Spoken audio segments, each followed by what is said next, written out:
Assalamualaikum warahmatullahi wabarakatuh. Sekarang kita udah berada di Puskesmas Kaduhejo. Di sini kita mau wawancarai salah satu tenaga medis mengenai penyakit HIV/AIDS.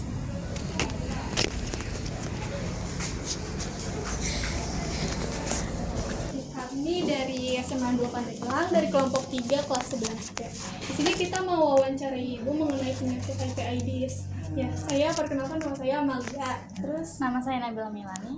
Nama saya Sandiwara Malaysiati. ya, sama tim saya yang lain Bapak. Ya, boleh, silakan itu.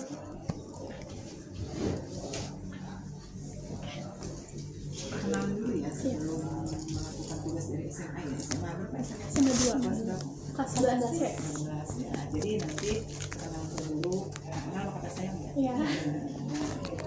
Saya di sini punya program HIVS namanya Bidan Kita Asrianti. Kebetulan pegang program dari tahun berapa ya? Dalamnya sekitar 4-5 tahun. Nanti mau pertanyaannya apa? Yang mau ditanyain? Buat pertanyaan pertama sih pengalaman. Tapi sebelumnya ibu tanya dulu, kamu HIV itu apa? Yang kita tahu ya, HIV itu kayak penyakit virus gitu yang penularannya lewat cairan tubuh biasanya. Ya, cairan tubuh, cairan darah Ya, ya, sperma ya, udah tahu ya, karena Ya, kan udah diterangkan di sekolah ya, Ya. dan udah pada pinter kan udah pada baca ya. Iya, karena kita juga jurusannya kesehatan. Oh, kesehatan juga, Iya. gitu. Emang ada jurusan-jurusan kesehatan apa gitu? Iya, sekarang kita diubah jadi ada kesehatan, teknik, bahasa sama. Oh, gitu. Baru tahun ini berarti ya? Iya, Iya, baru. Oke. So pertanyaannya apa yang Ya. bisa bantu? Buat pertanyaan pertama itu, Ibu pernah nggak sih nanganin pasien HIV secara langsung? Oh, kalau nangani sih enggak, cuma kalau ketemu pasien HIV ada. Di sini ada beberapa kasus pasien HIV dan itu dia periksa. Ibu sebagai konseling di sini terus dilakukan pemeriksaan dan itu positif. Selang berapa lama pasiennya meninggal. Nah, itu pasien yang dia lulus SMA kerja di Jakarta 3 tahun karena dia itu tanda kutip ACDC ya, yang laki-laki suka laki-laki. Ya. Jadi dia kerjanya di gym, dulu tuh suka nge-gym. Suka nge-gym, terus udah dia ketemu dengan orang karena dia melakukan hubungan seksual. Tahu nggak kalau laki-laki sama laki-laki melakukan hubungan seksual bagaimana? Paling lewat belakang anus gitu ya. Nah, itu pinter ya. Jadi lewat anus ya. Ya. Jadi kalau laki-laki sama laki-laki itu melakukan hubungan seksual itu lewat anus. Ya. Dia terinfeksi karena mungkin yang melakukan hubungan seksualnya itu juga dia terinfeksi HIV. 3 tahun setelah itu dia kena AIDS. Kalau HIV kan belum ini baru terinfeksi. Jadi baru virusnya masuk ke dalam tubuh, belum berkembang. Kalau udah AIDS, dia sudah menurun ya, daya tahan tubuhnya udah turun. Jadi muncul penyakit-penyakit yang lain, itu bisa TBC, bisa kena yang lain. Kalau virusnya masuk masih bisa sama kayak kita gini. Jadi kayak orang sehat aja. Terus kalau misalnya dari yang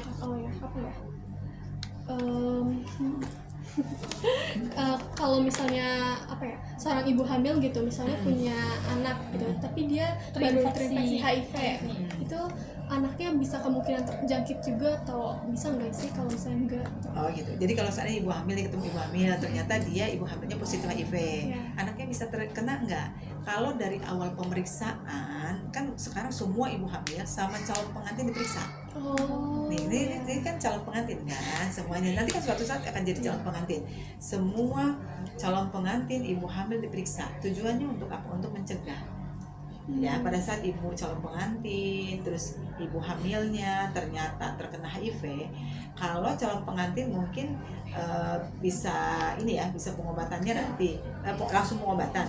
Kalau yang ibu hamil ditemukannya di trimester awal, yaitu hamil dari tes positif, bisa diobatin ibunya dan itu tidak akan menularkan.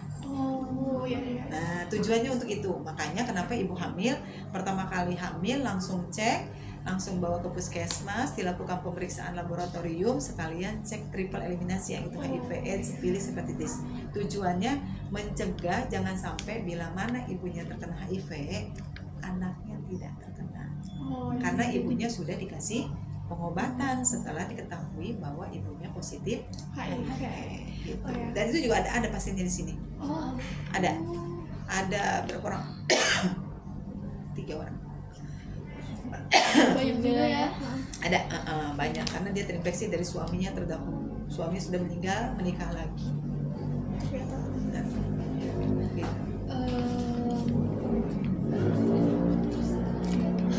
Mana? Enggak ini. Oh ya. Terus kalau misalnya ada seseorang yang berpotensi gitu kena HIV, itu harus tesnya rutin kan? Nah kalau misalnya tes rutin tuh seberapa sering gitu? Oh, gitu. Kalau seandainya dia berisiko itu apa? Melakukan hubungan seksual sebelum menikah, pakai narkoba, ya. Terus yang wanita apa? Ya kerja gitu. Pekerja, terus sudah suka seks dengan laki-laki, itu kan dia berisiko karena dia melakukan hubungan seksual dengan orang lain. Nah itu bisa diperiksa. Setelah diperiksa seandainya dia ternyata negatif, 6 bulan lagi dicek lagi. Ya 6 bulan lagi cek lagi. Kalau seandainya 6 bulan dicek lagi negatif, sudah aman, cuma dia tetap beresiko, harus hati-hati karena penularannya nunggu 3 tahun, 5 tahun, 10 tahun yang akan datang. Seandainya kalian nih anak SMA melakukan hubungan seksual, punten ya tanda kutip dengan cowok atau apa, ternyata si cowoknya positif HIV, itu tidak serta-merta langsung besok diperiksa positif. Karena kenapa? Virusnya baru masuk sedikit, ya. Tapi nanti berkembangnya tergantung apa? Daya tahan tubuhnya. Gitu nggak? Jadi nggak langsung aku melakukan hubungan seksual dengan si ini, dia positif HIV, pas dicek negatif pasti. Karena nggak langsung. Nunggu 3 tahun, 5 tahun, 10 tahun yang akan datang. Ternyata apa? Dia sudah tidak berpasangan lagi dengan itu, pacaran dengan sama itu. Jangka panjang. Nah itu makanya nih anak-anak remaja tuh harus prepare, harus berhati-hati, jangan karena tanda kutip apa? Cinta. Menghalalkan segala cara, karena kita nggak tahu si anak laki-laki ini pernah nggak melakukan hubungan seksual dengan orang lain, ya gitu ya. Karena sayang kalau udah terkena infeksi, minum obatnya harus seumur hidup. Kalau nggak minum sekali dia akan sakau, sama kayak mabok gitu. Jadi ada reaksinya, dan itu harus seumur hidup. Kalau jamnya jam 8 malam, ya minumnya harus rutin jam 8 malam. Tapi kalau saya udah minum secara rutin gitu, itu ada kemungkinan buat sembuh nggak? Sembuh tidak, virusnya tetap ada, cuma si CD4-nya, si virusnya nggak banyak di dalam tubuh. Makanya pada saat nanti si CD4-nya turun di atas normal, dia bisa hamil lagi dalam keadaan bayinya tidak terkena HIV. Seandainya si cowoknya positif, terus minum obat, tadinya kan virusnya banyak, akhirnya berkurang, akhirnya bisa melakukan hubungan seksual, bisa hamil si istrinya tanpa kita takut bahwa si anaknya kena HIV. Cuma harus rutin dulu pengobatan dan harus dicek CD4-nya, itu ke pemeriksaan laboratorium. Itu kalau CD4-nya aman, boleh membuahi, boleh menghamili, dan itu anak istrinya tidak terkena. Tapi kan rata-rata biasanya kalau anak laki-laki dia kena HIV, dia tidak akan bercerita. Bener nggak? Iya sih. Itu yang jadi permasalahannya, karena dianggapnya aib, dianggapnya yang terburuk. Akhirnya si calon pasangan yang laki-laki ini bisa meninggal. Ternyata dia menurunkan ke anak istrinya. Ada nggak kasus kayak itu? Ada. Jadi si anaknya terkena HIV. Waktu itu anak umur 2 tahun, dia diare terus. Kita curiga bahwa si anak ini kena HIV. Dicek lah, ternyata positif. Ternyata dari siapa?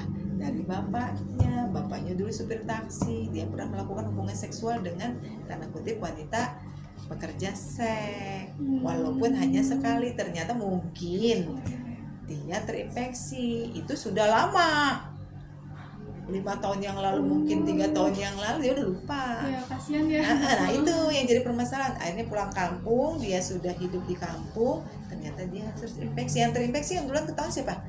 Anaknya. Jadi makanya kalian harus hati-hati banget, karena kita nggak ngejamin orang itu tidak terinfeksi. Ya. Tapi kalau misalnya secara dilihat dari mata langsung gitu, ada nggak sih Nggak bisa perbedaan? kelihatan. Nggak kelihatan. Iya, karena virus itu harus dilakukan pemeriksaan laboratorium. nggak bisa. Oh si ini badannya kurus nih, jangan-jangan HIV, nggak bisa. Oh ini begini, nggak bisa gitu. Cuma orang-orang yang HIV AIDS, kalau seandainya di luar ada kuman TBC, dia langsung terkena. Kalau di luar ada yang gatel, ya ada jamur, dia juga bisa kena. Oh, mudah Di mulut, terjangkit. nah itu karena mungkin di dalam tubuhnya kan nggak ada tentara, Oh, iya. adanya virus HIV-nya. Jadi dia melumpuhkan tentara-tentara yang ada di dalam tubuh kita. Ya makanya untuk dari itu orang yang AIDS biasanya yang udah kelihatannya gambarnya yang di itu yang kurus, Iya, iya. krempeng kayak gitu kan. Tapi kalau yang HIV masih sehat seperti kita biasa. Ibu hamil ya hamil biasa, terus melahirkan seperti biasa karena dia belum AIDS. Kalau udah AIDS, nah itu udah repot. Karena nunggu HIV ke AIDS ya nunggu itu. Ya tahu 5 tahun 10 tahun yang akan datang. Ya, gitu. Makanya ini kalian anak SMA nggak ngomong saya sekarang nanti 10 tahun yang akan datang kita udah baik-baik saja ternyata terkena virus HIV. Ya kayaknya banyak juga ya Itu kejadiannya kayak gitu. punten di SMA 2 di anak-anak SMA lah, bukan hanya SMA 2 Iya. ya. Di anak-anak SMA kan banyak. Ya karena kemarin juga ada kasus-kasus yang anak SMA sesama SMA melakukan hubungan seksual, ternyata cowoknya kencing darah. Sipilis.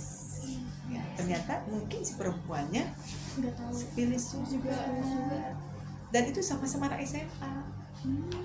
Berarti Nah itu sebelumnya. Nah itu yang jadi permasalahan nih. Makanya di anak-anak SMA kita harus prepare, harus lebih berhati-hati lagi. Karena kenapa kita ke depan kita nggak tahu. Ya, gitu ya. Ada pertanyaan lagi? Oh ya, kalau pengobatannya itu cuma melalui obat yang diminum itu.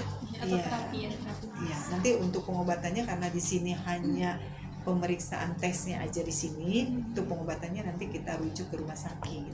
Karena di sini tidak ada pengobatan untuk HIV-nya. Gitu.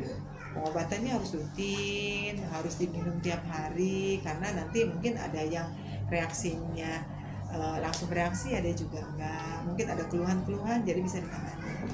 Gitu. Karena beda-beda kan setiap orang kan ya, apa yang diminum mungkin ada reaksinya nggak bagus, ada reaksi nggak bagus gitu.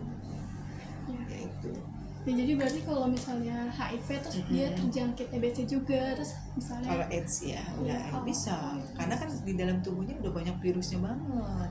Tentaranya ibaratnya dimakan sama virus HIV-nya kan, itu secara ininya. Jadi lebih banyak virusnya. Jadi pada saat ada di depannya TBC, dia nggak punya benteng pertahanan diri untuk melawan virus yang di luar yang masuk itu. Salah satunya yaitu pengobatan seumur hidup. Jadi biar si before-nya itu daya tahan tubuhnya bagus, akhirnya dia bisa prepare di dalam tubuhnya untuk memperbaiki. Cuma nggak bisa sembuh, si virusnya tetap ada di dalam tubuh.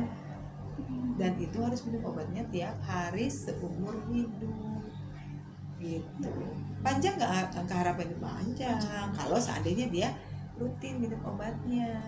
Tapi kan di kita kadang suka malas minum obatnya gitu tuh ya. Itu yang jadi permasalahannya itu gitu. Dan di kita juga banyak orang-orang yang tidak terbuka. Dulu pernah ada orang yang HIV AIDS, dia melakukan hubungan seksual itu nggak hanya sama perempuan dan laki-laki juga. Saya bertanya pasangannya berapa, ada nggak lebih dari 20? Ada, lebih dari 20. Nah dari 20 itu ada nggak yang sudah menikah? Mungkin kan bisa ada. Bisa nggak terinfeksi? Bisa. Makanya nih harus hati-hati. Dulu seandainya di SMA 2 itu banyak anak-anak cowok yang suka main-main di salon, ada nggak? banyak sih kayaknya.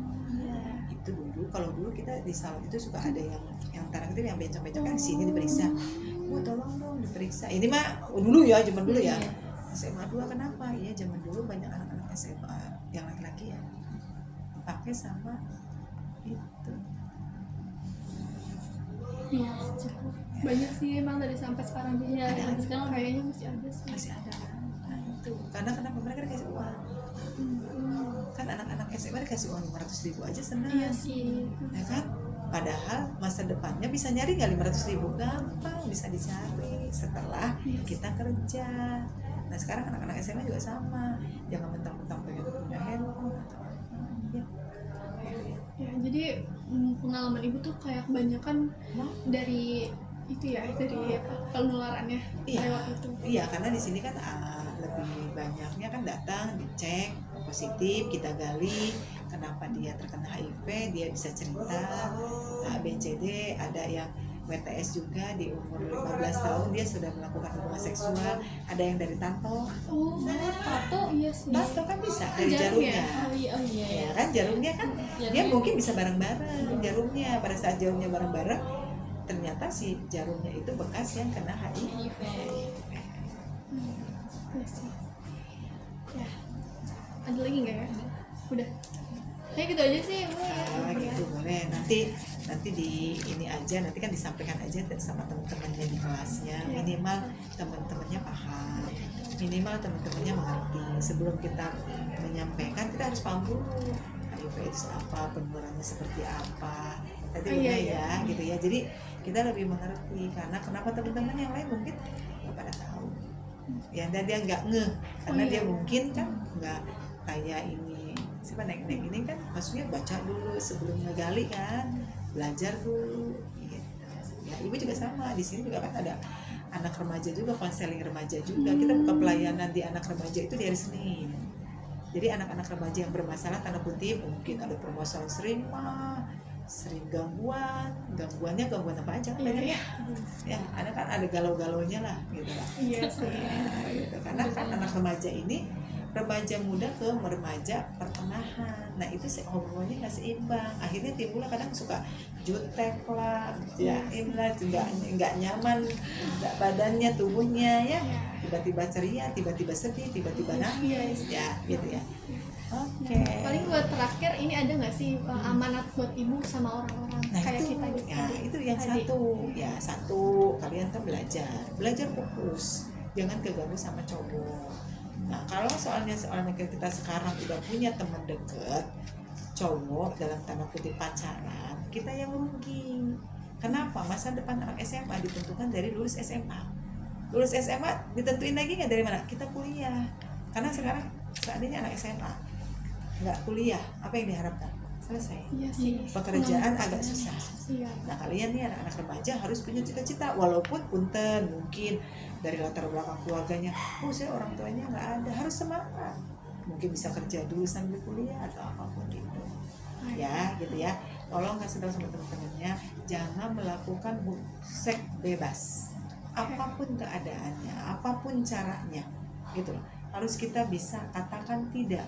Kalau dulu katakan tidak pada drug, sekarang katakan tidak pada seks bebas ya gitu ya. Tolong sampaikan sama teman-temannya biar teman-temannya paham. Kalaupun sudah melakukan hubungan seksual, seandainya ada teman-temannya, boleh dicek ke sini ya. Nanti nunggu 6 bulan lagi kita cek lagi. Dikhawatirkan kita melakukan hubungan seksual yang tidak aman dengan orang yang beresiko dia terkena HIV. Boleh nanti konsul di sini, kita buka pelayanan di hari Senin. Di anak-anak remaja umur 10 sampai 18 tahun, seandainya ada yang bermasalah apapun itu kita buka pelayanan. Karena di sini ada namanya pelayanan konseling anak remaja. Gitu. Jadi kita gali permasalahannya apa, mungkin di rumahnya lagi nggak enak, lagi semrawut, segala macam ada. Nanti kita bahas di situ. Ya, gitu ya. Gitu aja ya. Nanti kalau seandainya boleh nanti ini lagi boleh. Nanti ada pertanyaan-pertanyaan apa lagi boleh saja. Nanti boleh buka pelayanan di sini. Oh iya. Gitu ya, gitu ya. Oke, itu aja. Ya, terima kasih Bu. Iya, sama-sama. merepotkan. Mudah-mudahan jadi sukses ya. Ya, amin Ibu. Udah. Nanti kan diedit kan. Iya, ntar edit ya. Terima kasih ya, Bu. Iya, hati-hati ya. Banyak Ibu. Kita diterima dibalikin lagi. Enggak. Ada